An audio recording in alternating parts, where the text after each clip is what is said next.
Good morning, good afternoon, good evening, depending on when you're watching this. In just a couple of seconds, I'm going to show you footage from New Delhi and talk a little bit about New Delhi. I'm going to talk about, for the most part, I'm going to talk about my first experience traveling to India on business. And I'm going to talk about kind of things to consider from a hotel, coffee, food. I'm going to talk about kind of the weather, what I packed, what I ended up not wearing, things to consider from that aspect. Also going to talk about some of the poverty. Yeah. Anyway, let's get into it. I think you might find this interesting, regardless of if you're kind of thinking about traveling to India for business or pleasure, right? Or yoga. All right, so Delhi, landed at night. It looked really cool. The city felt alive. Like it gave me the feeling of like a city that doesn't sleep, and it actually kind of felt exciting. I mean, I can't explain how it felt more exciting than Bangalore or Pune, but for some reason it did. And maybe it's just all the life on the streets, right? Like things going on, people going to work, coming from work, eating. There was just a lot of activity and all those neon lights and stuff. So it was pretty cool. I have to admit, it felt kind of like I was anticipating something as we were heading to the hotel. And one thing I'll talk about now actually is coffee. The entire time I was in India, I tried just regular coffee. I asked for specialty coffees. I don't think I had a good cup of coffee the entire time. Okay, with respect to hotels, I stayed at the Sheraton in Delhi. Great hotel, really nice. The one thing I'd recommend is you find a hotel that you really feel comfortable with. Something that when you and this applies for anywhere in India, in my opinion. India's intense, so it's nice to kind of be able to get away from it. And at least on your first experience, right? Or like, I don't know, for my first experience, I really appreciated a nice hotel. It's like the comforts of home to a large extent. And it just helps you kind of relax and recharge and get ready for the next day without that intensity. But yeah, so this was a nice room. The bed was super comfortable. The shower, this was like the best shower it was this monsoon shower. It was fantastic. So it turns out I do have a window. Last night I just saw this shade and it was dark outside and didn't really investigate much further. And I've got a pool, which will need to be explored, hopefully, if I get some time. A little hazy. And it does look like the skies are kind of blue, but there's definitely a haze over the city. Okay, with respect to food, one thing that surprised me, and here I'm having butter chicken, or I'm going to have butter chicken in a second. The intensity of the flavors, like the spices, it is not the butter chicken you get at home. Right, it is much stronger, and I don't mean like the spices are stronger. So, and I don't mean like it's hot as in, oh, there's tons of chilies in it, and so your tongue's gonna burn. I mean the intensity of the spices that go in to flavor the food is very different from the West. So if you like going to Indian restaurants in the US, Canada, or somewhere in Western Europe or Australia, I'm assuming Australia, I haven't been to one in Australia, but you'll be surprised because the flavor really hits you. And the first night, maybe the second night, I had a little bit of heartburn. And I eat spicy food, and you know, not just lots of spices in it, but like heat-wise, spicy, chili-wise, I eat spicy food. So I was really kind of surprised that, you know, I needed some Tums, and that actually brings up another good point, which is, you know, pack a few things that you might need. Like, think ahead. Bring some Imodium.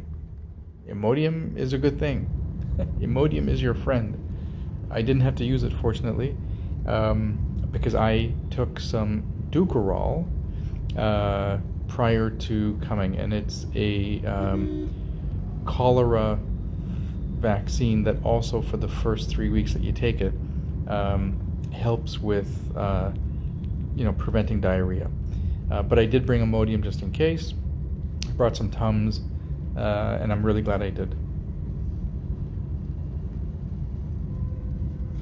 Okay, we talked about the hotel, we talked about food. Oh, water.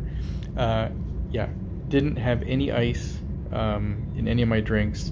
Always had bottled water, and you need a lot of it. They have brands I've never heard of, but they were all fine, right? They were all fine. Just make sure that the cap is sealed, so you're you know, you're safe that way, right? Okay, transportation, right? How am I getting about? We had arranged for a car and a driver. It was through my company, so they used a service. I'm pretty sure you can look online and find that. Uber also is available. And the interesting thing is, it's, you know, it's not just a car that you get, right? So you can choose, do I want Uber, do I want a car, do I want a Uber tuk-tuk, which kind of is a neat experience, right? Like riding around in one of these things, feel the breeze in your hair and the smells and everything else that you feel. Because in the car, the drivers use, they're recirculating the air. So you're just breathing your own odor. You don't notice anything. But going back to Uber, you can also get a Uber motorbike. And I don't know how safe I feel about running around in a motorbike. Okay, I'm just going to talk about poverty here. I'm going to skip ahead a little bit talk about poverty. You know, here we just passed a nice area, and if you look closely now on the screen, you're going to see, and it just shocked me, like it surprised me that they were there, is, in a couple of seconds here, I think, is just a family. Like, they're living on the curb, right? And they're these young kids, and then, you know, I go back to my pristine hotel with the pool that I get to swim in, and outside the walls, like I walked, there was a shopping mall, you know, you walk out the hotel, and you know, I look to the left, and there's some goats tied up to the wall of the hotel, and there's, you know, there's some poverty there. It's a fact of life, right? You can't, you know, we can't solve all the world's poverty, and it's just something that you have to be prepared for. It really does jump out at you in certain periods, as does some of the trash in certain areas. Not everywhere. There are areas that are super clean and super nice, but there are also areas that will surprise you with just the volume of trash. And you know, you'll see dogs, you know, that are kind of scrawny going through the trash, you know, stuff like that. Okay, let's talk about the weather. It was hot, like 35 degrees, 37 degrees. Here I'm just boarding the plane to go to my next destination, which is Sri Lanka, as I guess you could tell. But yeah, the weather was super hot, and I had, you know, dressed business casual, and I thought that's fine, you know. And I brought light jackets, like unstructured sports coats that are fairly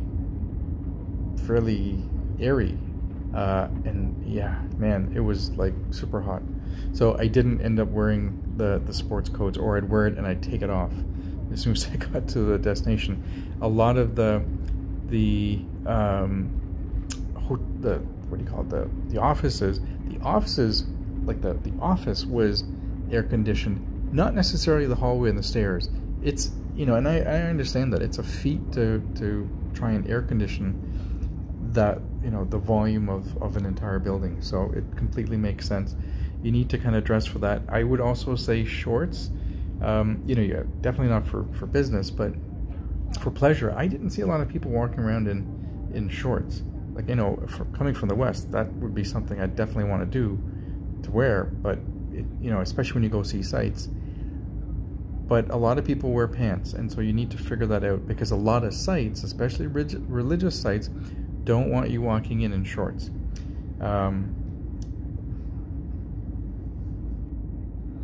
Okay, and to wrap up, just some final thoughts here, right? Would I recommend India for business? Yeah, of course, right? There's, you know, you come down here for a reason. There's an economic reason that you're coming here. Would I, and you know, it's up to every company to figure out if it makes sense for them based on certain economics. From a tourism travel perspective, there's phenomenal culture and history to explore. You just have to have the right expectations, prepare yourself. It's intense and it's wild. You just have to make sure it's for you. And if it is for you, I'm sure you'll love it.